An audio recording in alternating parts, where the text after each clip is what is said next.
Manifestação da OAB sobre o encerramento do inquérito das fake news, documento que já foi protocolado e entregue ao presidente do Supremo, o ministro Edson Fachin, e que traz a preocupação da ordem com a conformação jurídica de investigações de longa duração. O inquérito que voltou a ser notícia depois de uma operação determinada pelo relator, ministro Alexandre de Moraes, e os alvos foram 4 servidores da Receita que são suspeitos de acesso e vazamento de dados sigilosos de parentes dos ministros do Supremo Tribunal Federal. Pergunta, Alessandro, inquérito das fake news, está na hora de acabar? Carol, esse é um inquérito que gera realmente preocupação. A OAB tem legitimidade aí, tem uma preocupação legítima com relação ao caso, mas a própria Ordem dos Advogados do Brasil, ela sabe, ela reconhece isso, inclusive na sua nota, de que esse inquérito ele é uma excepcionalidade, portanto, ele foi legítimo do seu início, a instauração ela foi legítima, ele reconhece, portanto, a legitimidade desse inquérito, e a questão fundamental agora é a questão desse prolongamento, possibilidade de abusos ou não. E aí, naturalmente, a gente tem que, para saber se é o momento ou não de encerramento desse inquérito, nós necessariamente temos que olhar o próprio inquérito, olhar o objetivo dele, olhar basicamente o que o relator fez até o momento, se novos crimes foram descobertos, quais são as redes, as possibilidades de encontrar novos fios condutores para ilícitos cometidos dentro daquelas pessoas que estão ali nesse inquérito. Portanto, é uma questão, eu diria aí, objetiva para ser analisada e não simplesmente uma opinião de natureza política ou uma preocupação.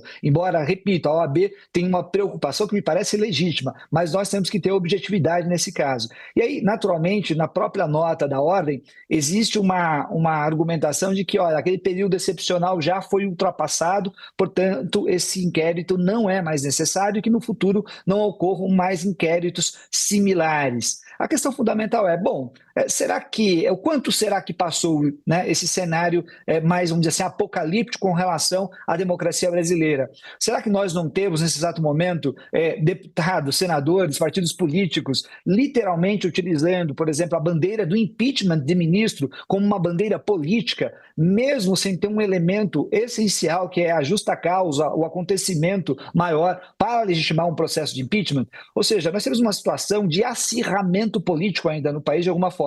Pior ainda, esse ano nós temos um ano eleitoral. Existe preocupação, inclusive, de natureza internacional. O que eu quero dizer, Carol, é que o cenário que se coloca na nossa frente do próprio Supremo Tribunal Federal não é muito fácil. É claro, é muito simples dizer que se deve encerrar o inquérito, mas eu posso dizer também que é muito difícil defender a democracia. Portanto, essa é uma situação muito delicada. A gente pode até defender que o inquérito seja terminado o mais rápido possível, mas a gente não pode prever no futuro que inquéritos similares não sejam necessários, porque nós temos uma novidade, uma grande novidade histórica, que é a ideia de uma Suprema Corte reagindo a ataques sistêmicos, ataques orquestrados e muito bem planejados contra a ordem democrática. É claro, se uma pessoa não acredita que houve um ataque contra a democracia, né, que tudo não passou, né, de mero, que só eram vândalos ali naquele momento, que não existe ninguém financiando, uma pessoa que diz isso, para ela o inquérito não tem sentido nenhum. Mas para qualquer pessoa que conhece a historicidade do Brasil,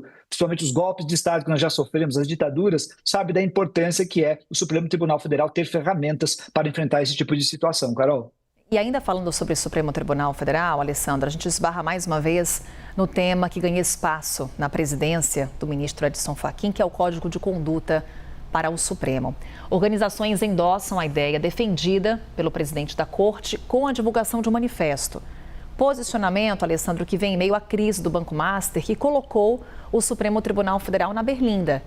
Esse manifesto eleva a pressão para que ocorra um avanço desse Código de Conduta?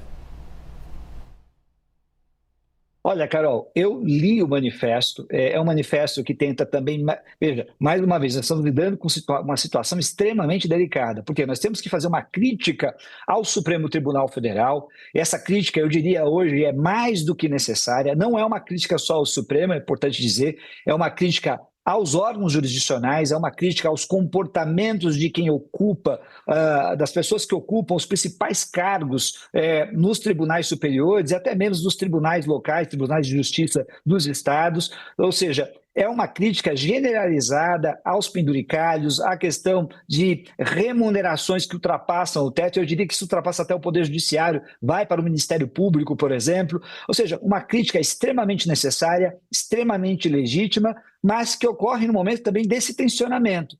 E aí o próprio manifesto, de alguma forma, tenta se desvencilhar dessa questão, falar, olha, nós não estamos aqui atacando o papel do Supremo Tribunal Federal na defesa das instituições, como guardião da Constituição, nós não estamos atacando aqui eventuais decisões do Supremo Tribunal Federal na defesa da ordem democrática, na questão de apenar pessoas que tenham tentado golpe de Estado, nada disso. O que nós estamos fazendo aqui é tentando fazer uma crítica legítima.